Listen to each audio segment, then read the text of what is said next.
मैं कितनी बार इस धरती को प्रणाम करूं, थोड़ा सा थिर रहेगा।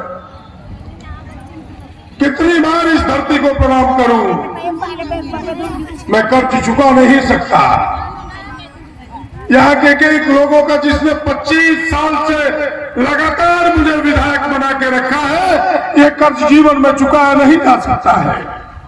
सड़क बनवा करके, पुल बनवा करके, कॉलेज बनवा करके। इसीलिए तो मैं बार बार कहता हूं कि ऊपर वाले से प्रार्थना करता हूं कि कर्ज चुकाने के लिए जिस रूप में भी मुझे अगला जन्म देना, इसी धरती पर देना, ताकि बचे हुए कर्ज को मैं चुका सकूं। इतनी ही बात आपसे कहने के लिए है। बेहद प्रेम मिला है, बेहद आशीर्वाद मिला है, लेकिन इस बार का आशीर्वाद कुछ और है। वही आशीर्वाद आपसे मांगने के लिए आया हूं। तमाम बहनों भाइयों से आग्रह होगा कि आप सबको पता है कि यह लड़ाई, एक तरफ देश के तमाम गरीब, गुरबा, आदिवासी, दलित, पिछड़ा, किसान, अल्पसंख्यक, तमाम लोग एक तरफ है पूरे देश के, और एक तरफ चंद मुट्ठी भर लोग जो पैसे के बल पर देश पर शासन करना चाहते हैं, ऐसे लोग हैं। तुम लोग थोड़ा थिर रहेगा, मेरा जिंदाबाद करने की जरूरत नहीं है अभी। इसलिए बहनों भाइयों, मैं कह रहा था, इन दोनों के बीच की लड़ाई है। एक तरफ मुट्ठी भर अमीर लोग जो जबरदस्ती पैसे के बल पर हमको, हमारे ऊपर शासन करना चाहता है, जिसका देश में प्रतिनिधित्व नरेंद्र मोदी कर रहा है, और उसका छोटा सा नमूना यहाँ बड़बोला निशिकांत दुबे कर रहा है। हमें टक्कर उससे लेना है, लेकिन जनता ने फैसला आज दिखा दिया। पुरियाहाट के लोगों ने, गोड्डा के लोगों ने, देवघर के लोगों ने लगभग मन बना चुका है कि 15 वर्षों तक बहुत झूठ बोला, अब झूठ बोलने की तुम्हें इजाजत नहीं देंगे। आप ठीक ही कहा हमारे मंत्री भाई हफीजुल ने कि बहुत ईडी का डर दिखाया, अब भागलपुर में तुम्हारा एफडी कर देंगे, यानी वही फिक्स डिपॉजिट तुमको कर देंगे।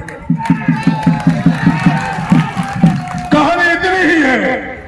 इसलिए मैं आपसे विनती करने के लिए, आपसे निहार करने के लिए खड़ा हूं कि इस बार एक वोट हाथ छाप पर, 30 छपा पर 2 नंबर में है, दूसरे नंबर पर देना है, और आपको बटन दबाना है 1 तारीख को।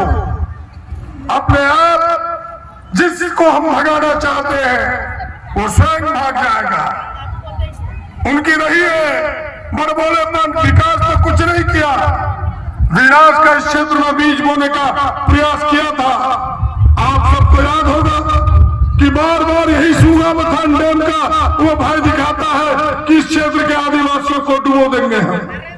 बार बार इसी बात को वो कहता है। प्रेम नंदन जी बैठे हुए, प्रिंसिपल साहब, तमाम लोग बैठे हुए, अभी भी वो रोक लगाता है। और मैंने पहले ही कहा था कि जब तक भाई प्रदीप यादव आपका जिंदा है, उसकी औकात नहीं है कि सूगाबथान डैम का वो एक ईंट लगा सकता है।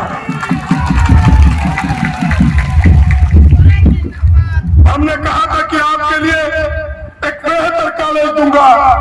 मैं हृदय से बधाई और धन्यवाद देता हूं छोटे भाई और हम सबके नेता आदरणीय हेमंत जी को कि आज इस क्षेत्र की सुविधा के लिए मॉडल कॉलेज सामने खड़ा है, जिसकी शुरुआत हो गई है, जिसमें बच्चे इस क्षेत्र के पढ़ने लिखने लगे। एक एक गांव विकास के, कहता क्या विकास हुआ, विकास के एक नमूने हैं। एक एक गांव तक सड़कें, एक एक घरों तक बिजली, एक एक गांव में स्कूल, सिंचाई के साधन जितना संभव हो सका है हम सबों ने किया है। और मैं चुनौती भरे शब्दों में निशिकांत दुबे से पूछना चाहता हूं कि 15 वर्ष में कीट का नमूना पुरियाहाट में दिखा दो, गोड्डा में दिखा दो। प्रदीप यादव राजनीति से चुनाव लड़ना नहीं चाहेगा, वो बैक हो जाएगा। ये कीट वो नहीं दिखा सकता। एक आज विकास की है, एक ईंट उन्होंने नहीं लगाया, बड़ी बड़ी बातें जरूर करता रहा। जो काम एनडीए ने यूपीए गठबंधन